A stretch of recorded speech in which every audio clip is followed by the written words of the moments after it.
A Eucaristia nos mostra que um mundo diferente é possível. O texto do Evangelho de hoje nos conta um episódio bastante conhecido por todos, a multiplicação dos pães e peixes.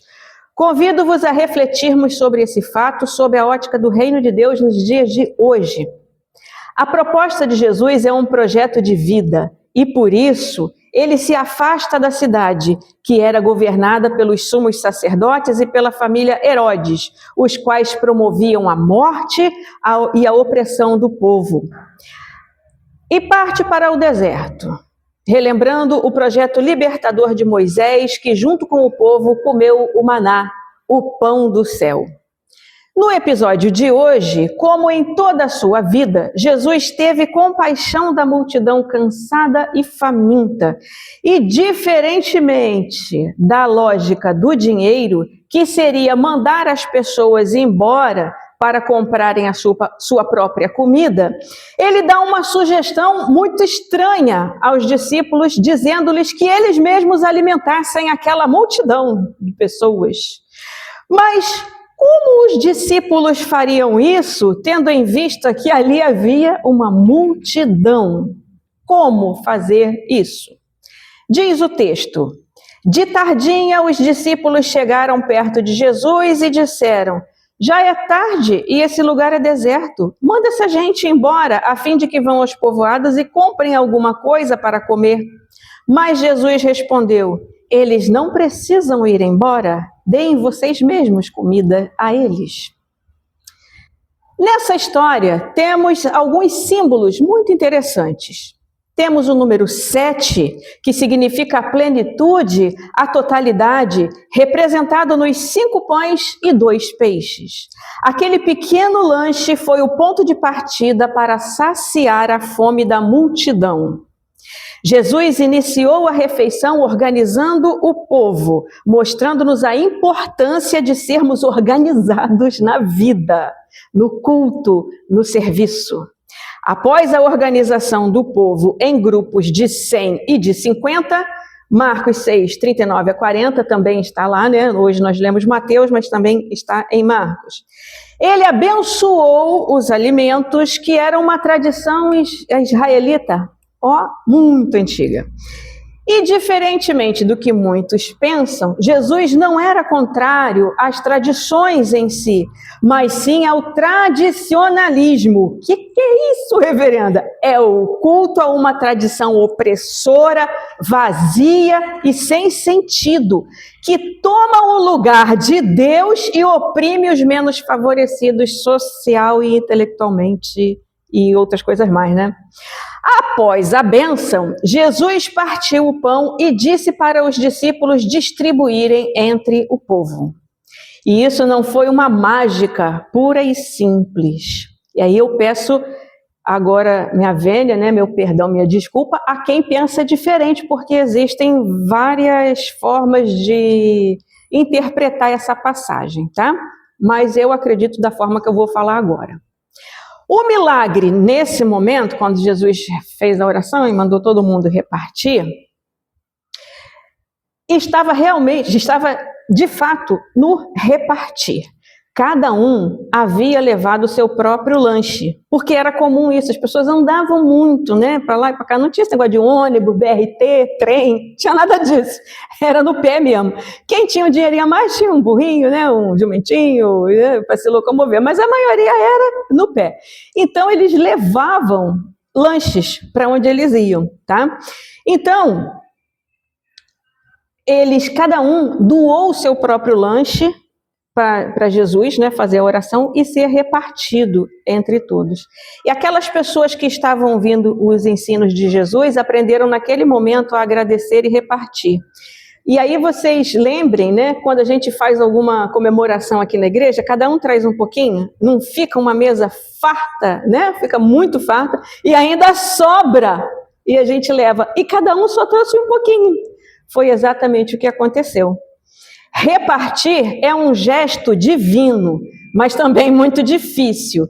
Tão difícil que em nosso país, desde muito tempo atrás e até os dias de hoje, fala-se em reforma agrária. repartir a terra. E isso não sai do papel de uma forma efetiva e eficaz, infelizmente.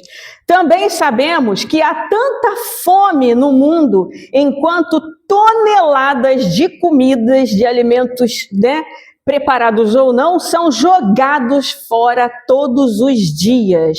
Não apenas pelos grandes supermercados, feiras livres, fast food, mas também por nós mesmos, pessoas simples, comuns, que não temos o mínimo remorso de jogar no lixo uma comida que poderia saciar a fome de alguma pessoa ou animal.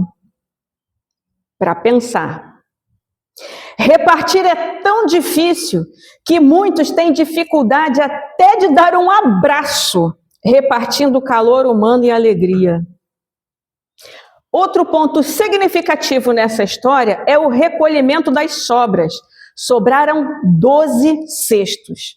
O 12 é o número das antigas 12 tribos de Israel e também do novo Israel, que são simbolizados pelos 12 apóstolos.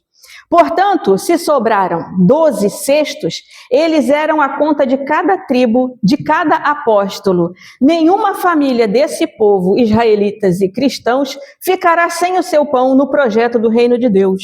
E mais ainda, no reino de Deus, nenhuma família no mundo, qualquer família, nenhuma delas, pode ficar sem alimento. Recolhendo o que sobrou, Jesus e seus discípulos nos ensinaram a evitar o desperdício, a pensar no próximo e no amanhã, e não abusar dos recursos da terra, mas utilizá-los racionalmente. Um detalhe significativo na vida de Jesus é o local do seu nascimento, Belém, que significa casa do pão. Olha que interessante, né? A partir de Belém, até em sua oração mais conhecida, a qual recitamos todos os dias, o Pai Nosso, o pedido central é pelo pão nosso de cada dia. Pão repartido, pão não acumulado, pão para todas as pessoas, sem preocupação de acumular, pois o pão é de cada dia. No seu ministério, ele repartiu o pão inúmeras vezes e no fim da sua vida, comparou a si mesmo com o pão, distribuindo na Santa Ceia e nos ensinando a fazer o mesmo sempre, em memória dele, em memória dos seus ensinamentos. A Eucaristia não é um mero ritual, não é apenas a presença real de Cristo, não é apenas a consubstanciação, a palavra é difícil, né? Até a reverenda aqui deu uma tropeçada. Não é a transubstanciação, não só a transubstanciação ou a consubstanciação. A ceia do Senhor é o repartir, o compartilhar, o dividir tanto o alimento quanto o amor de Cristo entre todas as pessoas. A Eucaristia é para todos que querem participar dela, não apenas para um grupo fechado, é para todas as pessoas que quiserem participar. É um sacramento e, como tal, não pode ser negado a ninguém. É o pão vivo que desceu do céu, o pão da vida, a divina refeição. Na Eucaristia, celebramos a justiça do reino de Deus, que já chegou e está dentro de nós, conforme Jesus afirmou em Lucas 17, 20 a 21.